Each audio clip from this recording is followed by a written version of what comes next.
एक छोटे से गांव में एक लड़का रहता था। उसका नाम विक्रम था। विक्रम एक बहुत ही सपनों से भरा हुआ लड़का था। वह छोटे से ही दिन से बड़े बड़े सपने देखता रहता था। अपने माता पिता की कहानियों से उसने सपनों की दुनिया में पांव रखा था। परंतु जिंदगी अक्सर सपनों को साकार नहीं करती। एक रोज विक्रम ने एक बड़े विशाल महल का सपना देखा। उस महल की ऊंचाइयों को देखकर उसके दिल में आशा की बहारें खिल गईं। वह महल उसके लिए अधूरा सपना नहीं रह सकता था। उसे उस महल को अपने कदमों पर स्थान देने का विचार भी नहीं आया। विक्रम ने दिन भर उस महल के ख्यालों में खो दिया।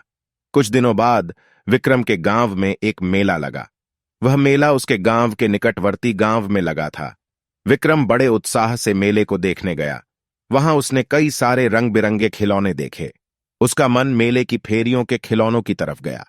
विक्रम ने अपने माता पिता से एक छोटे से गुलदस्ते में पैसे मांगे और उस फेरी में घुस गया। फेरी के अंदर जाते ही विक्रम को वहां एक विशाल जादुई दरबार दिखाई दिया। वह दरबार उतना सुंदर था कि विक्रम को उसकी खूबसूरती से अचंभ हो गया। दरबार के मध्य में एक सिंहासन पर एक बुद्धिमान राजा बैठा था। राजा का भव्य वेशभूषा देखकर विक्रम के मन में उसके सम्मान की भावना उभर आई। राजा ने विक्रम को अपने पास बुलवाया और पूछा, बच्चे, तुम यहां क्या करने आए हो? विक्रम ने नम्रता से जवाब दिया, महाराज, मैं एक सपना देखने आया हूं। राजा ने आश्चर्य से पूछा, सपने में क्या देखा है तुमने? विक्रम ने गर्व से कहा, महाराज, मैंने एक बड़े विशाल महल का सपना देखा है जिसमें आपका यह दरबार है। राजा ने सदा रहित ध्यान से कहा, बच्चे, सपने हमेशा देखने चाहिए, परंतु उन्हें पूरा करने के लिए कड़ी मेहनत करनी पड़ती है।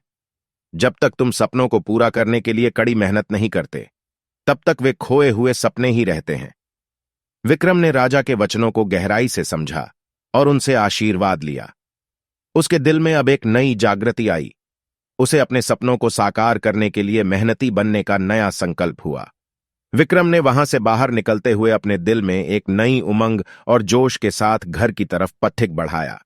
उसने अपने माता पिता को अपने देखे गए सपने के बारे में बताया और वादा किया कि वह अपने सपनों को पूरा करने के लिए मेहनत करेगा। विक्रम ने मेहनत, समर्पण और संघर्ष के साथ अपने सपनों को पूरा किया। वह एक प्रसिद्ध आयुर्वेदिक चिकित्सक बन गया। उसने लोगों की सेवा करके उनके दिलों में स्वास्थ्य और खुशियों की बहार बिखेर दी। उसके सपने का महल आज वह खुद बना रहा था और उसके दरबार में लाखों लोगों का आभार था।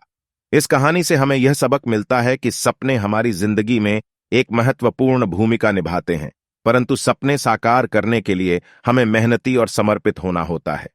हमारे सपने हमें उस मार्ग पर ले जाते हैं जो हमारे उज्जवल भविष्य के लिए जरूरी होता है।